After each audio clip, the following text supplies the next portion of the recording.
So, like I said, we're going over what's required to screen, the options available, and the two very different workflows that we'll go through for that, and what you guys have to plan for in terms of all those technical specifications on your videos and your audio.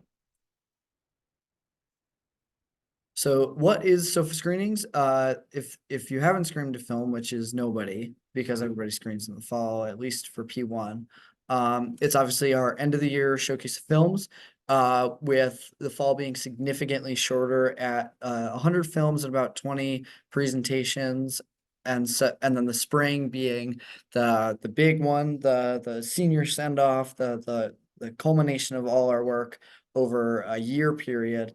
And so that's when semester 2 production classes, capstone films, and all those many presentations, artist statements, and other things take place. And so that's going to be a little less than double the fall semester. And so, which is why when we get into the dates, it'll probably be, I would plan for 5 or 6 days of screenings. We try to shorten it as much as possible, but I don't ever tell people to leave or schedule flights or anything before the Tuesday after screenings, just because we don't know, there might be we might have to do a Tuesday screening. We're not sure until the table how many films and how much time they're going to take. And so just make sure you're not doing that, so that way there's not an issue with having a sign up, because we don't accommodate flights we don't take flights into consideration unless there's an extreme situation when we're scheduling films.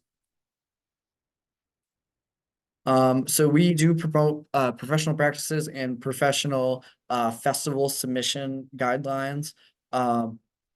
Those include digital cinema initiatives, SMPTE standards, DCP workflows, and MP4 video workflows.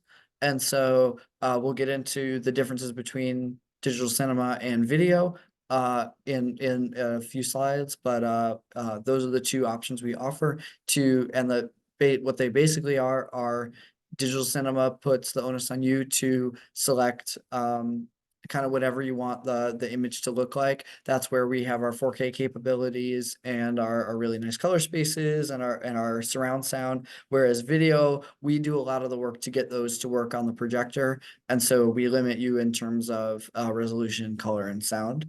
But it's a little bit easier, and they're depending on the level of student and the level of film, it's not a huge deal which one you do, as long as you commit to one and stick to it. That being said, everybody has to submit an MP4 file. For the tier 2 students, it'll be as a backup. And so everybody has to follow the naming convention, which is last name underscore file name. I know it looks like first name, and when you look at it quick, look like first name, but last name, then your film name or your file name, and then month, day, year, dot MP4. We need to see that because it makes our job A, incredibly difficult, and B, we risk not being able to link your name back to your film if it's not labeled correctly.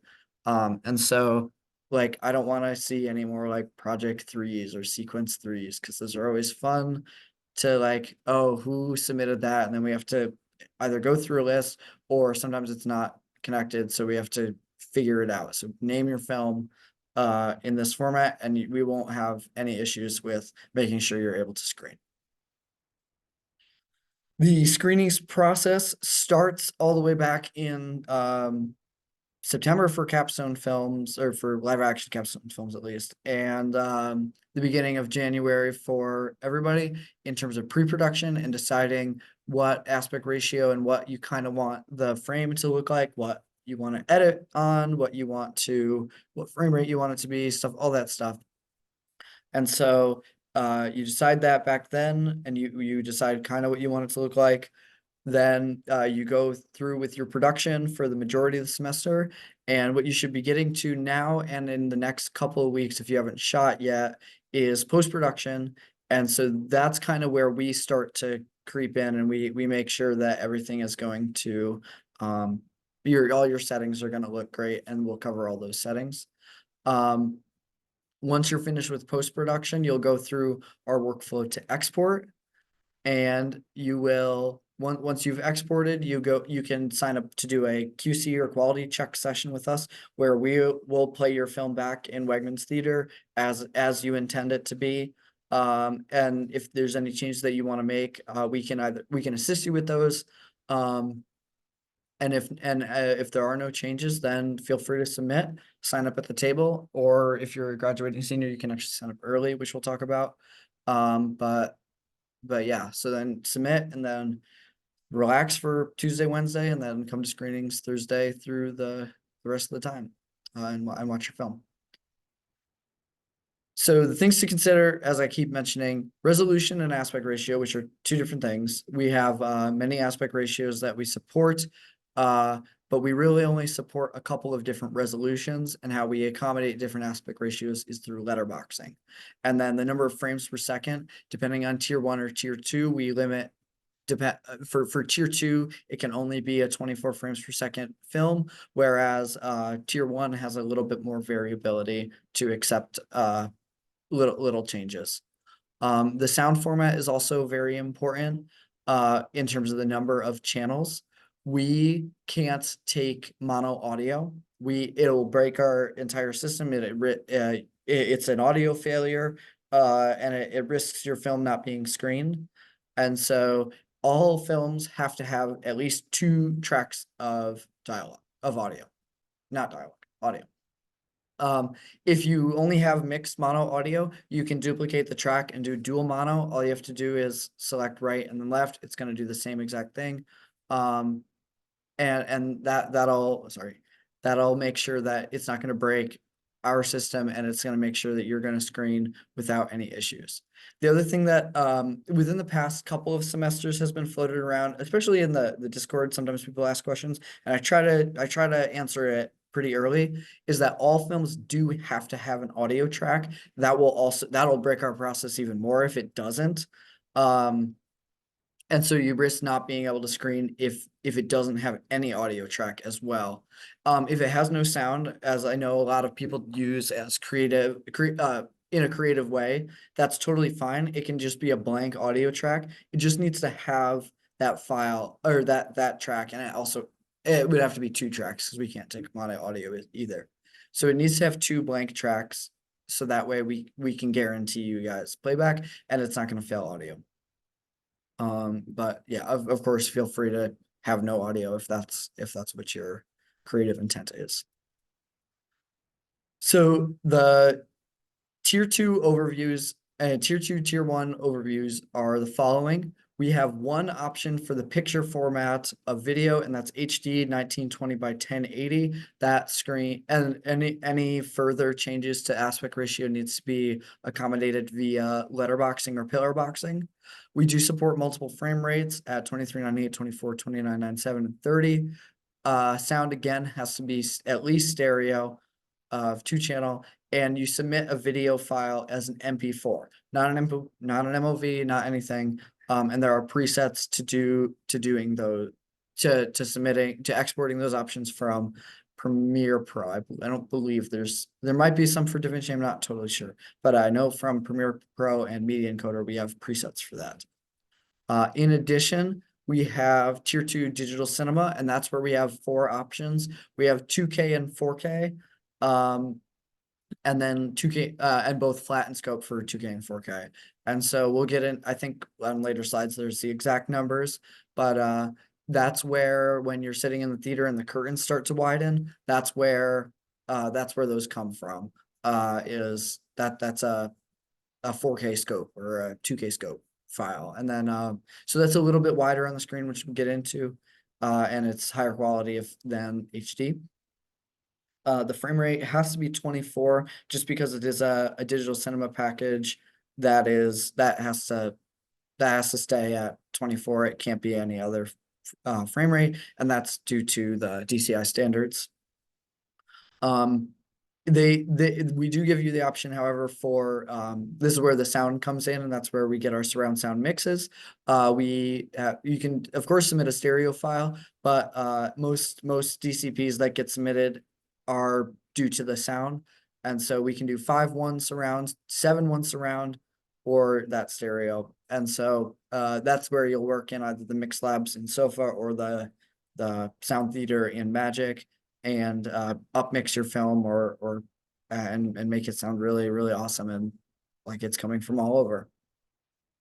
That submission is a digital cinema package, which is essentially it looks like a folder with a crazy long name. And inside of that has all the information necessary to screen. And so we have I'll confirm this and it will go out in an email if it doesn't automatically submit. But on the lab computers over the past bunch of semesters, for as long as we've had Wegmans, it would automatically upload as long as you check all the options and you make sure that all your settings are right when you're exporting. Keep it just in case, keep it on a hard drive. It can be pretty large depending on how long your film is. So make sure you budget enough space for it. And they vary based on the quality. But I will let you know if that support has been removed. We're in the process of working with CAD to change a little bit how we do screenings, but it shouldn't affect this specific process. It's more affecting kind of what we're doing on the back end. But this was just one of the things that came up in conversation on potentially needing to change. You will also submit a video file through SofaTube, and that is how we're going to schedule your film. It's also a backup in case when we're testing your DCP, if we don't do a QC session with you and we're testing your DCP and it's not working, we revert to your video file. And it's just a safeguard against not screening. So make sure you submit that video file, otherwise we can't sign you up for a screening time. What should you use? And this is a recommendation, not a hard list. I've had first years submit tier 2 films. I've had capstone submit tier 1. So it doesn't affect my job at all, other than changing the amount of films that I have to handle for tier 1 and tier 2. But typically we recommend first year production ones, all class reels, anything that from those types of classes be tier 1. It's a lot easier. We take on most of the work to get them to work, and we can of course do a QC session and screen them, but they tend to not have as many issues when we start to QC them. And so we recommend doing that just so you guys can focus on the content and focus on the creatives before getting into later and more advanced workflows and submitting tier 2 films. Workshop films, how much of Magic and Sofa did you take advantage of? Did you color in a color theater or master or on a like a 10-bit display or edit on a really nice display that you have to check out? Or did you upmix, or did you do a surround sound mix? And that's going to be the determination whether you're going to select tier 1 or tier 2. If you need that extra resolution, if you want it a little bit higher, then you should select tier 2. But workshop films pretty much split down the middle, both on animation and on the production workshop films. Capstones, most capstones submit tier 2. Typically they work with a sound mixer, so they're going to submit surround sound anyway. And so, and by that point, everybody in the capstone class pretty much has been through the workflow so many times that they can start to incorporate more advanced features that we offer. And then 5.1 and 7.1 surround sound have to be tier 2 because, like I said on the last slide, we don't support surround sound in the MP4 file. Here's what you should consider. The Wegmans Theater picture formats for tier 1 are 16:9, which is 178:1, 1920 by 1080, or the one that I've never ever seen is 1280 by 720. Most people just submit 1920 by 1080, but we do offer the 720p option in case you have some sort of like mixed media or you have found footage or something like that that's a little bit lower. I don't see a ton of it. Most people just, even if they have found footage, will just put it into a 1920 by 1080 package anyway. But if you have some video files that you'd like displayed in the full green square, I guess on your guys' screen, you can do that, of course. There will be blank on the left and right because the curtains that we have are set to a 1.85, not a 1.78 aspect ratio. But it's fairly small. And most people can't tell a huge difference between them. And of course, like I said, we give you flexibility, some flexibility in terms of frame rate, being 24 and 30, and then the drop frame time codes for each of those. For tier 2, you can see the area for the 16 by 9 is labeled as well, but the blue is the expanded left and right. That's a 1.85 aspect ratio and can be two different resolutions.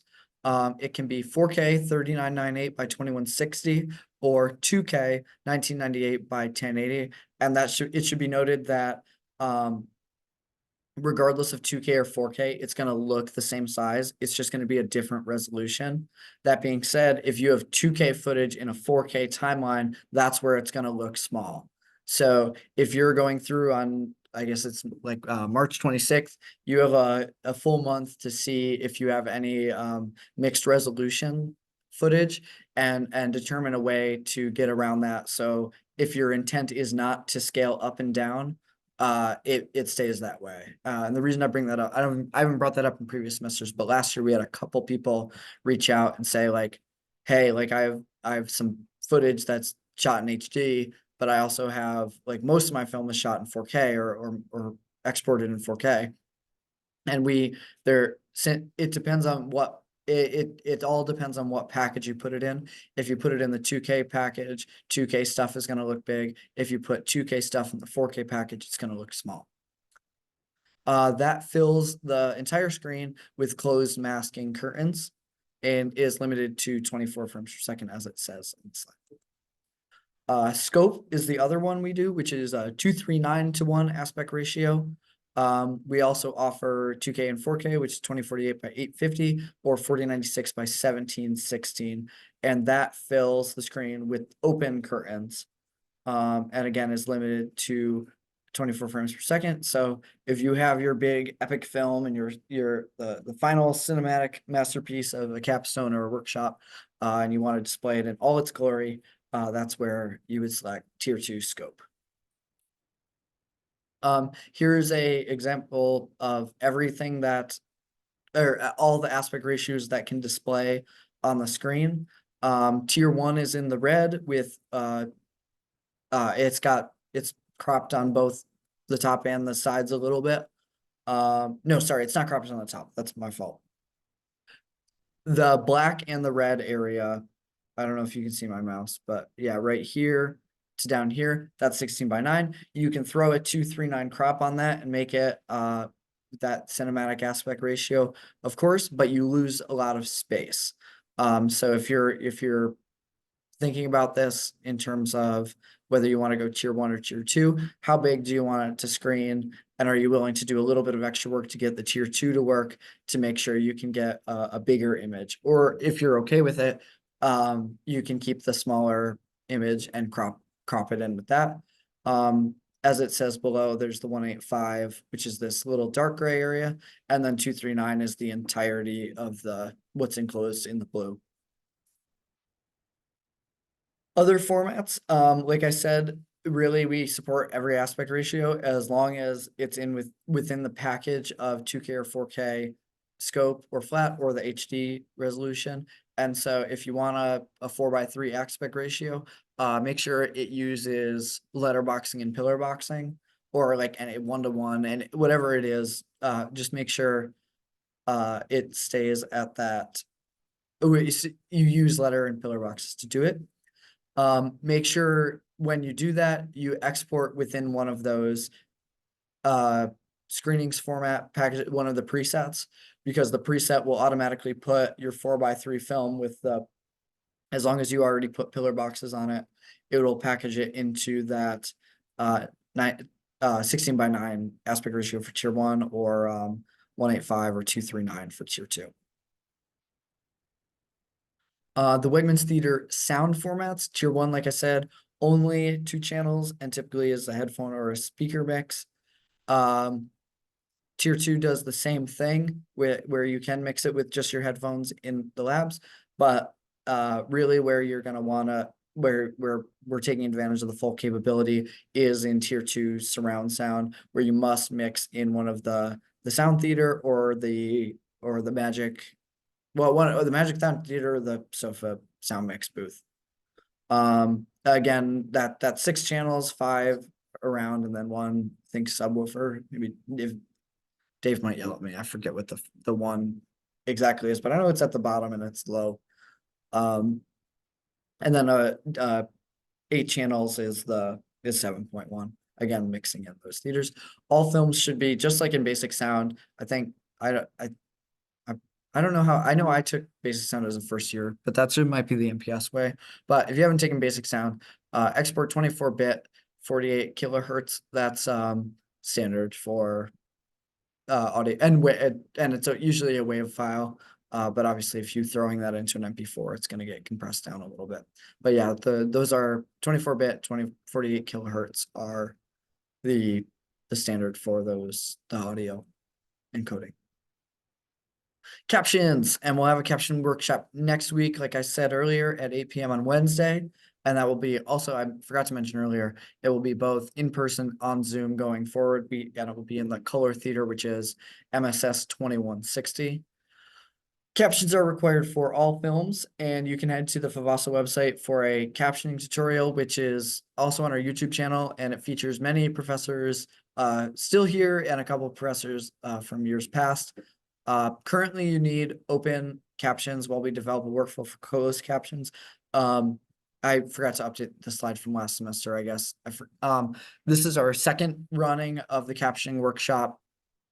And so if you haven't, so it's so new that if you have any questions or you want us to cover anything, we will. It primarily will be going over Premiere Pro and DCP-O-Matic settings to make sure when you export it, they actually appear in your film. We assume that most people know that you have to caption the film, and they do. It's just usually a setting that they miss that makes them not be able to caption, or not be able to, not the caption don't burn in.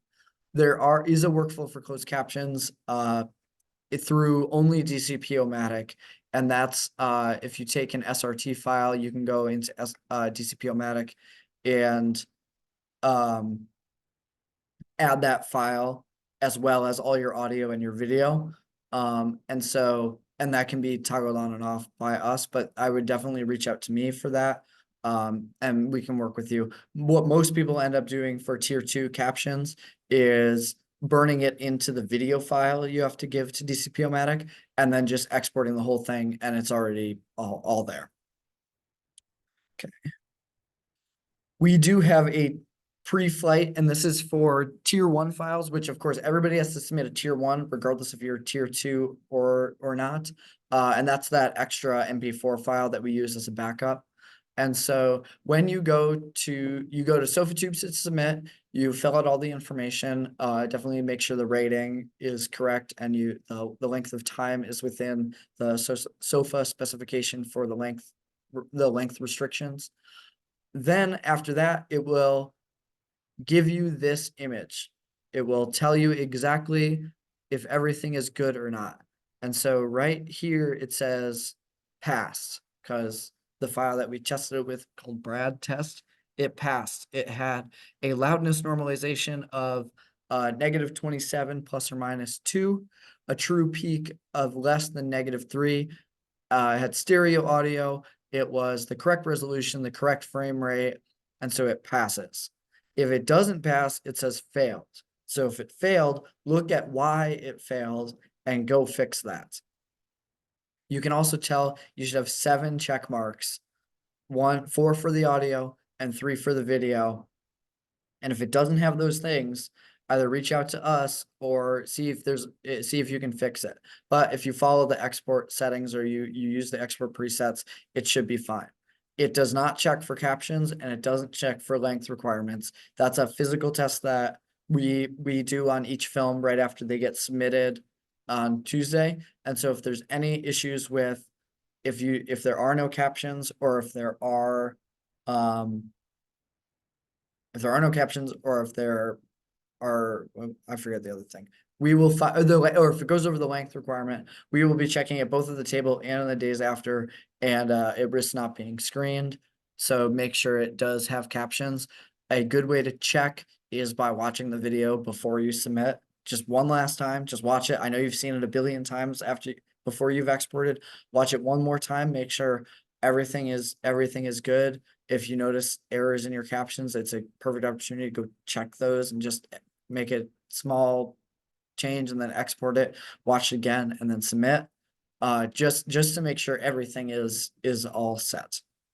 In addition, once you've submitted on SofaTube, depending on how early you submit, you can sign up for a QC session with me or one of the other officers, and we will watch your film in the theater to make sure it looks and sounds exactly how you always imagined it. All right, now for the tier 2 workflow. All right, doing good on time. I gotta minimize myself really quick.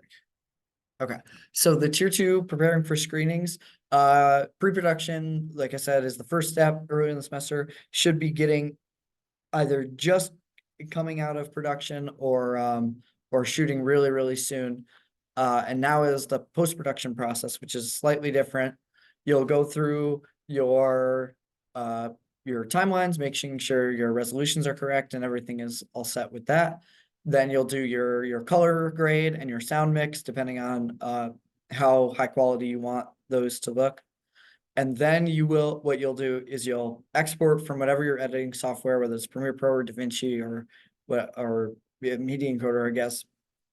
You'll export all the audio as separate tracks and the picture as a separate tracks. And this is where the closed captioning would get into. You can either burn the captions into that exported video, or you can export a separate captioning SRT file. All of those things go into DCP-O-Matic, all of the audio tracks. So if you have 2 audio tracks, they'll go into DCP-O-Matic. If you have 8 audio tracks, they'll go into DCP-O-Matic, and you'll give it the picture and captions if you didn't burn the captions into the picture. DCP-O-Matic will ask you for some stuff. It'll tell you to map the audio correctly. It does a pretty good job on its own. Sometimes, sometimes it screws some stuff up, but just make sure the center track goes to the center, left, right, back, LFE, all the ones that the sound mixers know way better than I do, get mapped to the correct spot, and you will export using our. We have presets, and export using the SOFA guidelines to make sure everything is, all the options are checked that need to be checked, so that way it automatically uploads. From there, we definitely recommend doing a tier 2 QC, just because there's enough steps that something could easily get screwed up, and it's usually just a quick checkbox or a small incompatibility between things. And so we definitely recommend doing a tier 2 QC. We'll load it onto the projector, we'll show it. If there's something off about it, we can work with, depending on how early it is, we can work with you to either schedule another QC or try to fix the problem on the spot. In which case you take it back to tier 2 post-production, export correctly, do the picture, audio, captions, put it in DCP-O-Matic, hit make DCP, it'll give you a DCP and we can QC it again, and it'll go into our folder and it will screen as is.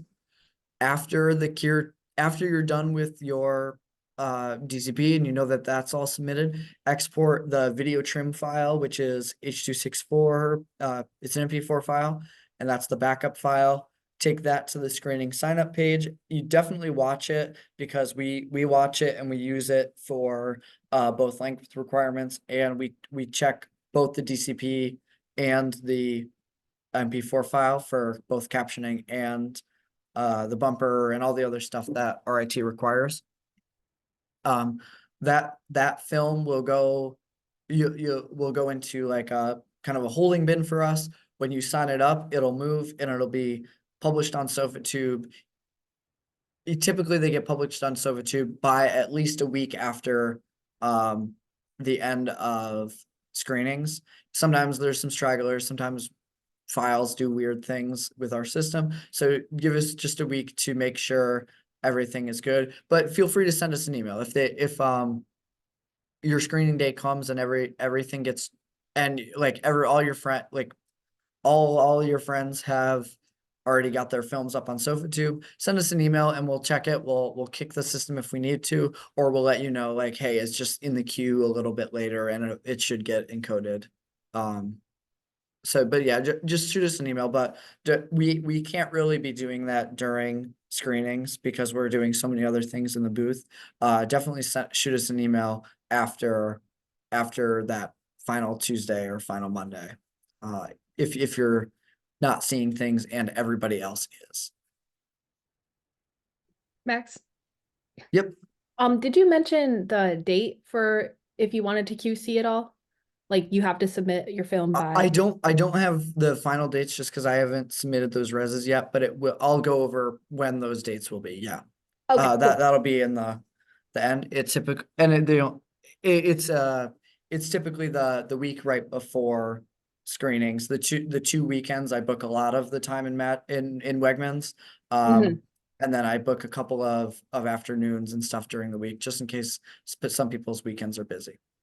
Yeah, But of okay. course, but yeah, and that's more that can be played with. I just don't like to like take Wegmans Theater for the entire time because really we really don't ever get more than 20 or 30 QCs, which I would love if it was everybody, but we typically just don't get that. So No, I meant like to submit the tier 2 film if you wanted to QC. Isn't it April 26th?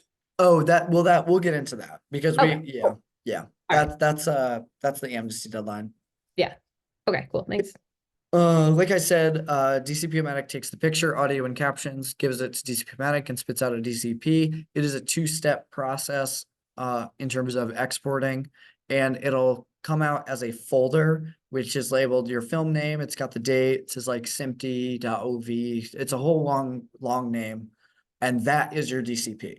It's got a whole bunch of files in it, and we'll screen, and the projector is smart enough to take those files and play them. Yeah, and we call those the digital source master for the picture and the audio. So if I refer to them as DSMs, that's what I'm talking about. So you'll have your DSMs ready. You'll combine and package in DCP-O-Matic using the FVASA documentation and the templates. The templates are pretty good and they check most of the options, but definitely follow the documentation because there's a couple of check boxes that sometimes are on, sometimes are off. And you just make sure that they're all correct.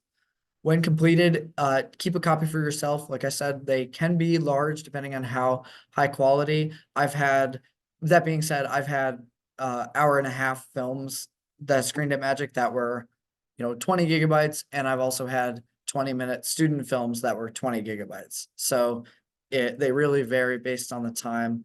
And I also have 20-minute student films that are 5 gigabytes. So it just you guys know your settings much better than I ever will.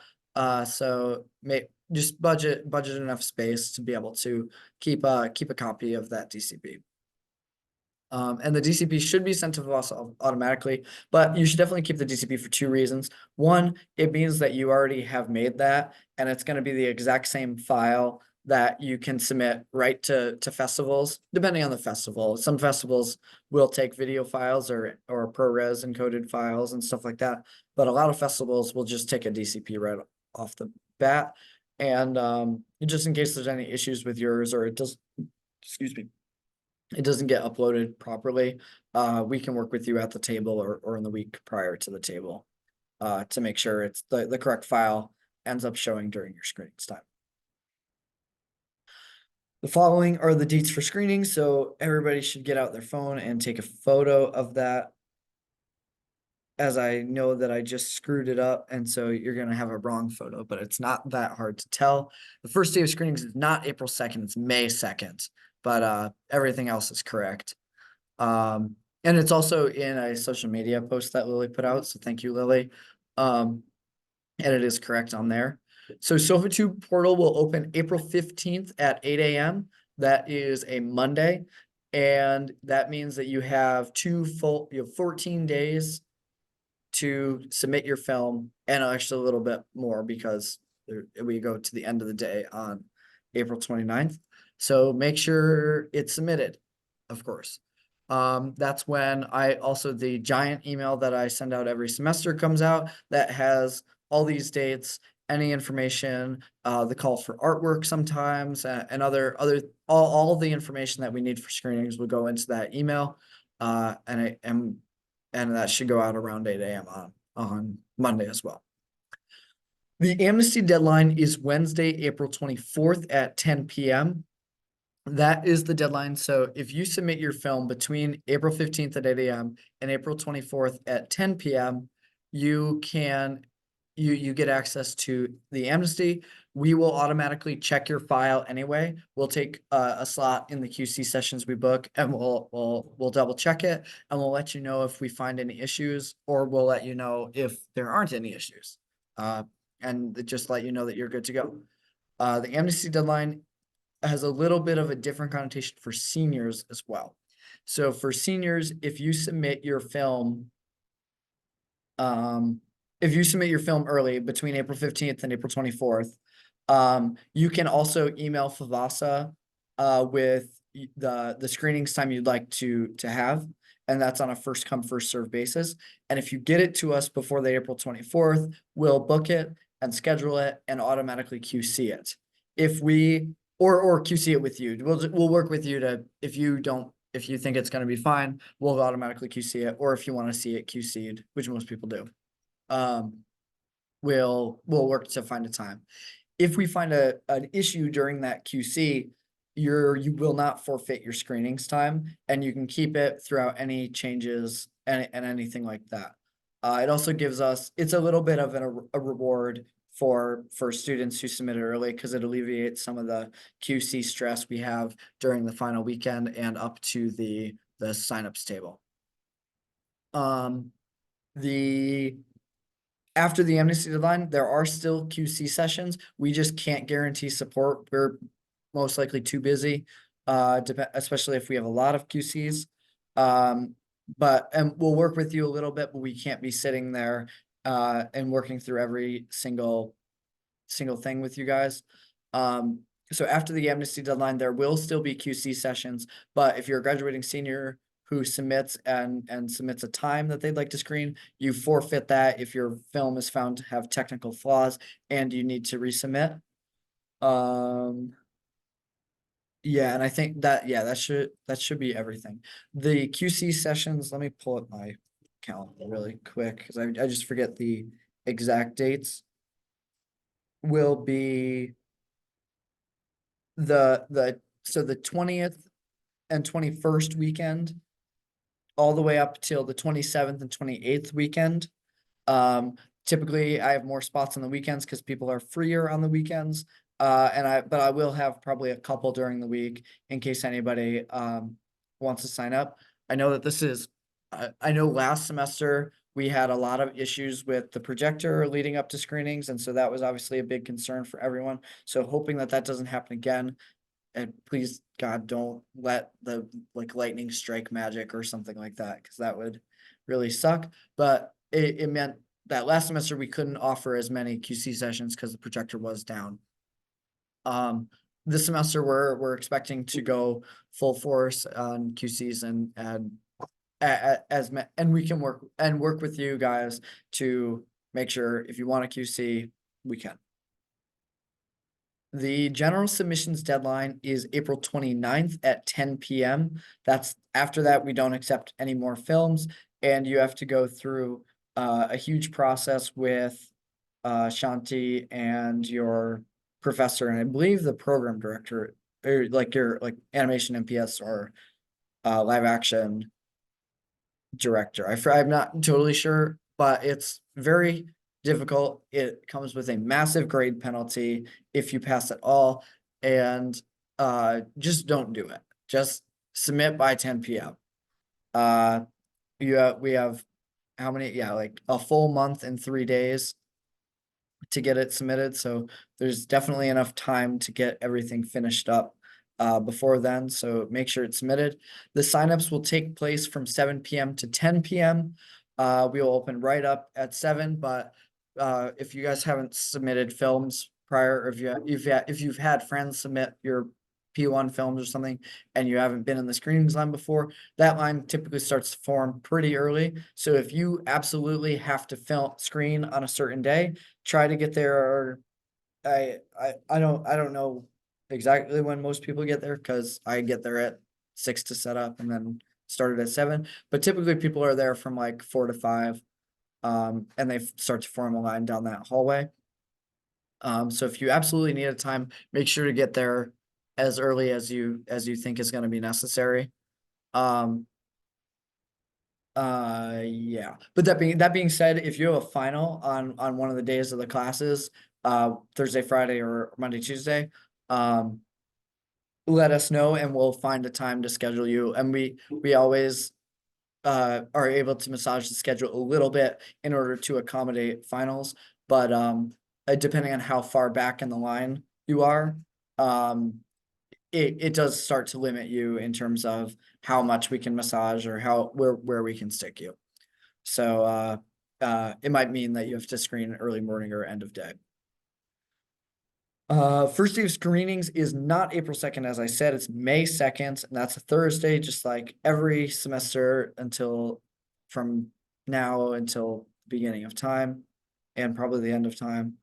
It'll be 4 to 5 days, Thursday, Friday, Saturday, Sunday, Monday, and plan for the 6th day.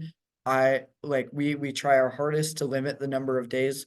Ideally we limit it to just Thursday, Friday, Saturday, Sunday, because we know that 5 or 6 days of screenings is a lot, but we just don't know. We also can't have 12-hour days of screenings. There needs to be breaks and there needs to be stuff involved with that. So don't schedule fights, like I said earlier. We will be offering QC sessions, like I said, and those will take place from April 20th to April 28th. We can't do any QCs on April 29th because that's when stuff starts to get really, really busy for all the FVASA officers in terms of scheduling and making sure films are okay. So, and answering emails and all the other stuff that needs to happen for screenings. So that's the last day that we'll offer QCs. And this is a question that got brought up last semester a lot because I think there was some confusion on the capstone side of things. I know this more for live action and MPS than animators, so forgive me for that. But the artist statements and as well as artist statements, you deliver right after your film screens if you direct, and then you take questions just like everybody else. For craft trackers, for DPs, sound mixers, editors, not screenwriters, because they do their own like presentation, but and screenwriters should know more, or they can reach out and ask if they have more questions. But mainly cinematographers, sound mixers, editors, all those more, and production producers. You guys also can have a slight advantage in terms of your screening sign up. Starting at the beginning of the day on April 29th. So from April 29th until April at like 8 a.m. till April 29th at 12 p.m. We'll open up a block where you guys can shoot us an email and sign up for whatever your time you want. We go in order that we receive the email. And so that means that you guys as craft trackers would not have to stand in the line.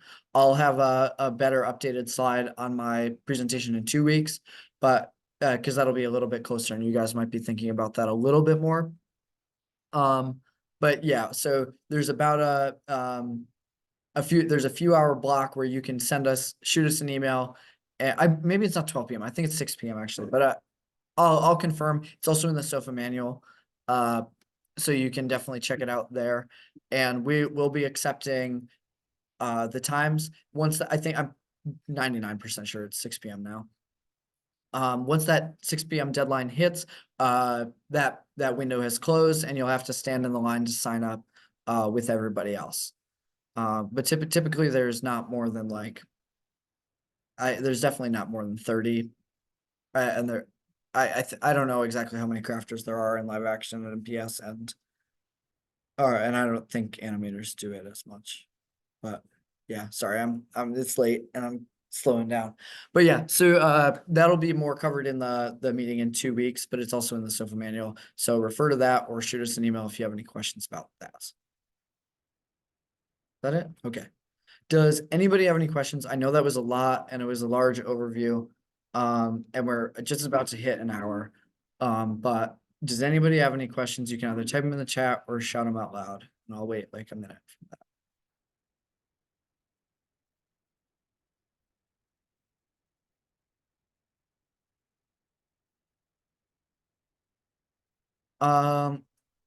No, I think I got what you're saying. Are you saying the block scheduling where like all the fiction films screen on one day and then all the capstones are in another? Yeah, okay. Um, yeah, so I've been talking to our bosses who are faculty, and there does not seem to be something coming down the pipeline like it was last semester. I know last semester was very late when that was decided, but there doesn't even seem to be talks about it. And we kind of determined after going through that process last semester that it doesn't work the greatest. And so there might be some small changes, but I wouldn't bank on it. There doesn't seem to be any conversations at faculty meetings going on in terms of enacting a change as big as that.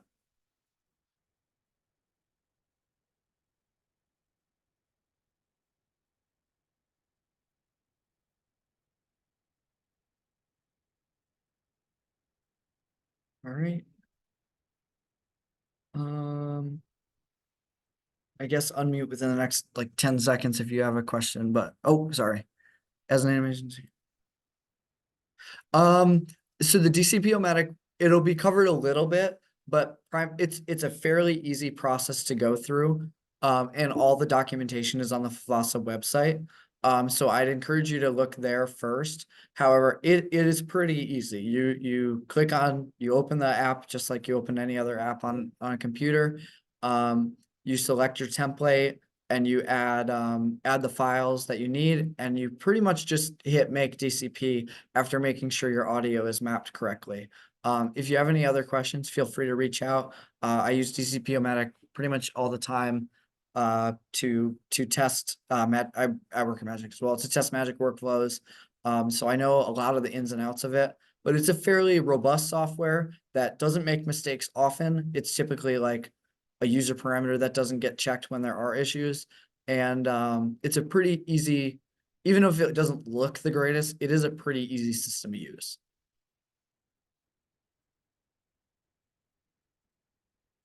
Yep. All right. Thank you.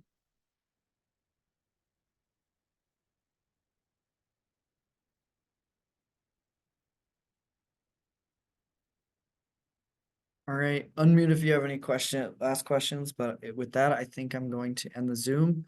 Thank you all for coming out. I know it was a late night, and I know the next ones are also going to be late. They're all at 8 p.m. just to try to avoid conflicts with most classes. I know there are some classes that run till 9, but yep, thanks for coming. Shoot an email to on this slide, FVASA, rit.favasa@gmail.com, or we recently just got access to FVASA at rit.edu. So just FVASA at rit.edu. You can shoot emails to those and we will get back to you as soon as we can with any information about your films. But thanks. And I'm going to end the, how do I end the